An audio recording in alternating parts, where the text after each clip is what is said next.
What's going on, guys? It's Rest, and in today's video I wanted to go over a brand new Moze build. Now I'm calling her Knife Drain build. If you know what the Knife Drain is, you will probably understand the concept of this build, but even if you do or don't, the sheer power of this build is absolutely insane. So if you don't know, with the scaling of the recent update, pretty much everything is viable now. Melee is viable again, and we can now actually use melee on other characters instead of just on Mara. Now speaking of melee, the best thing to use for a melee build is the face puncher, and that is what this whole build is going to be around. So this build, as always, my save files are in my Discord channel if you would like to download them. The link to Discord will be in the description. If you're down to build, enjoy the video, and find it helpful in any way, remember to drop a like and subscribe to the channel. It's not necessary, but it really helps me out and I truly appreciate it. But with all that being said, let's get right into this crazy build. So starting off, as I said, we're going to be running the face puncher, and this has a 300% increased weapon damage against enemies above 90% health anoint. This anoint helps out really well with all of our gear, and it absolutely lets you destroy bosses or in just any form of mob when they're at full health. So if you don't know, the face puncher is a shotgun that basically scales to your melee damage. So whatever melee damage you're doing, this is scaling to that. With the Mayhem 10 update, like I said, all melees are now scaled to Mayhem 10, so melees are actually viable now. So it has made this face puncher one of the most viable options in the game. The face puncher is a Hyperion shotgun, so we're going to be playing into that as well. And the way we're doing that is, if you saw, we have 3 other Hyperion guns right here, all green. We're never going to use these, but we're taking advantage of some of our skills with these right here. We will get into that later, but just know the face puncher is the main weapon that we're going to be using at all times for this build. So getting into the gear down here, this is where everything plays together. I'm going to start off talking about my artifact, which is the Knife Drain White Elephant. So if you don't know what the Knife Drain does, when you melee an enemy, you get life steal, and since the face puncher is scaling to your melee damage, you're always getting that life steal, so you're pretty much going to have max health all the time. Now with the White Elephant, you also have a 30% chance to apply a sticky bomb to an enemy, and these sticky bombs do insane amount of damage, especially paired with the 300% anoint. This artifact is also giving you 34% more melee damage, 54% more magazine size, and 43% area of effect damage. All of those are really good. It's going to let you keep shooting the face puncher. It's going to let you do more melee damage, which is obviously with the face puncher, and area effect damage is going to help out with the sticky bombs. Now again, with the White Elephant, where you apply the sticky bombs with melee hits, this is melee hits. Every single shot, you have 7 chances to apply those sticky bombs, and with this basically having infinite ammo, you're always going to have these sticky bombs being applied. So moving on to the class mod, this pairs really well with the build. We're going to be using the Bloodletter, and what this basically does, whenever you're healed, you're basically getting shields instead of health, and this is also making your shield delay go about 150% and your charge rate down by 50%. This is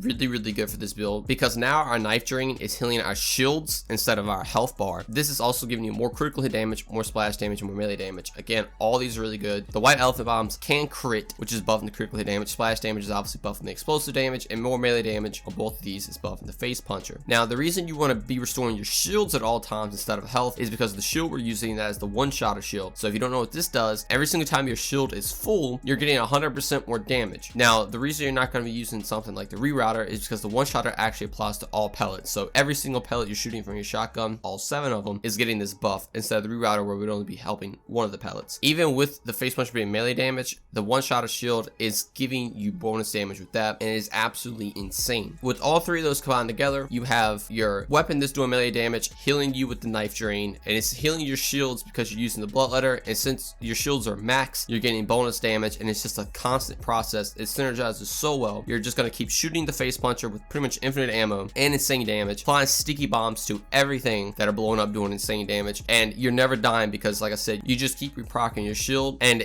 every single time you just keep getting these insane amp shot bonuses. It is absolutely insane. This alone is enough for the build already, but we're not even done yet talking about our skills. For the grenade, I'm just using an It's Piss grenade, so when we throw it, we can apply a 20% debuff, and also we have a grenade throw, weapon damage, grenade damage, and action skill damage are increased to 25% for 6 seconds. This is also really good, specifically for action skill damage. Not only is this going to be a melee / explosive build, this is also going to be an action skill build, because if you don't know, our action skills also got scaled, and Iron Bear is absolutely insane now, and even with all of what's going for us, we even have our action skill that's also going to destroy, and this grenade right here on anoint is going to help that out a lot. So getting to the skills, I'm using a little bit in every single skill tree, but we're going to start in Shield of Retribution. We have armor and infantry right here, so we can increase our gun damage and damage reduction. We have our shields full. This is really good. We're always going to have our shields full, which is going to be more damage. We have 1 point in security bear, so our Iron Bear can get a bubble shield. This is going to be really good for another one of our skills, and also it's just good for survivability in general. 3 points in thin red line, so we have 60% of our max health reserved, and all that health that's being reserved is getting to our shields. Now you might be wondering why we're taking this, and essentially the reason why is because I want to have as much shield as possible on the one-shot shield. Even I have the anoint where your exit Iron Bear, you get 75% 25% increased shields for 25 seconds and health. This is going to let you have an insane shield amount to help with your survivability. Plus, you can easily focus on getting that amp damage instead of having to worry about your health at all with this build. But then I have 5 points in Vladoff Ingenuity. So this is giving you more shield recharge rate and max shield, which is not bad. And then shock damage resistance is increased by 47%. And our one-shotter had 20% shock resistance on it, which is good because you don't want to take shock damage when you have a shield on, because that's obviously what destroys the shield the most. I have 1 point in experimental munition. So whenever we get a critical hit, 15% of our damage being dealt is getting bonus incendiary damage to that. And the white elephant bombs do crit, so this is going to help out with that a lot. 1 point in full can of whoop ass. So every time we enter Iron Bear, our shields start recharging. Again, this is just another survivability skill, and we had to get down to the bottom to get some of our other skills. So next, I'm putting 3 points of desperate measures. So Moze's gun damage and Iron Bear weapon damage is increased the lower her health is, and obviously we're trying to get our health as low as possible, so that we're getting 100% more damage with Iron Bear, and we're getting 100% more damage with our face puncher, which is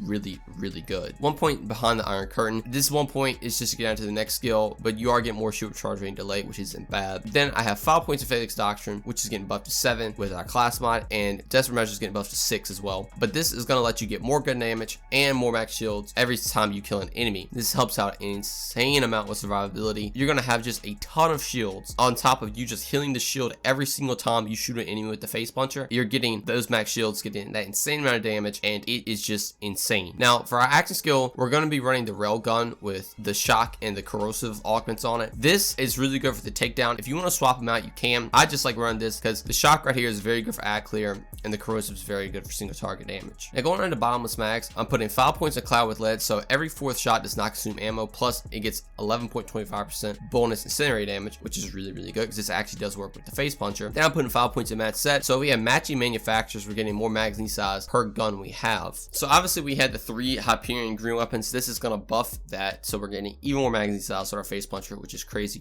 good. 1 point redistribution, so we get ammo regeneration and health regeneration when we get a critical hit. Again, this does proc with white elephants, so now when we get crits, we're getting incendiary damage and health regeneration and ammo regeneration. So we're putting ammo back into our magazine with this skill on top of every 4th shot not consuming ammo, plus having an insane amount of magazine size. Your gun's never really going to run out of ammo. 3 points of soak the embers, so we get bonus incendiary damage. We have a lot of incendiary skills, so obviously just getting more incendiary damage is very good. 5 points of scorch and RPM, so our Iron Bear gets more damage. We get more critical hit damage and more fire rate. All of those are really good for this build, and you're going to be able to just destroy with this. 1 point in the Iron Bank, so we increase our magazine size a little bit more. This gives us an extra shot in our face puncher. 1 point in Specialist Bear, so when we use 2 of the same weapons, we're getting 60% more damage on our Iron Bear. This does work if you use 2 different augments. You're still using the same weapon, so you're getting that 60% bonus damage. So we're making Iron Bear do even more damage than we already were. Then finally, 1 point Sun for the Rose. So when we exit Iron Bear, we basically have infinite ammo for 5 seconds. So if you remember, when you're playing Moze and use a rocket launcher, you just keep shooting sticky bombs on whatever target and then reload and destroys everything. Essentially, you can do this now, but with the face puncher,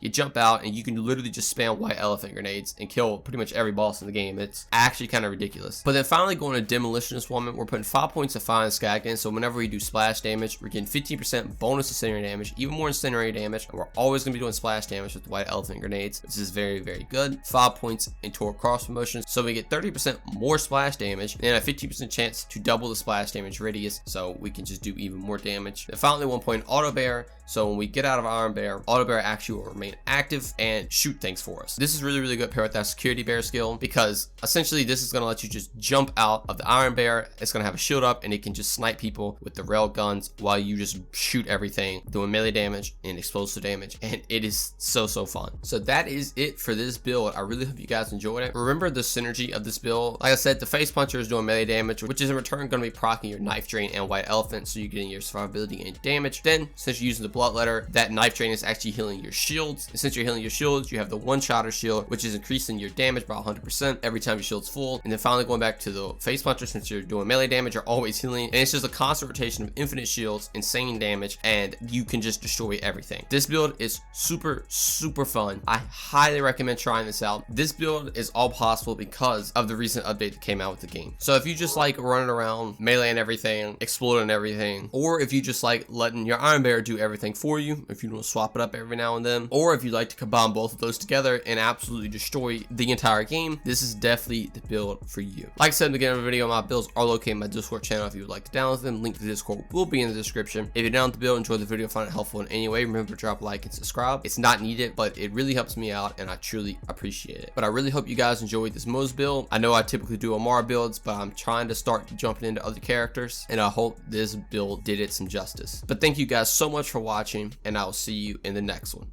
Peace.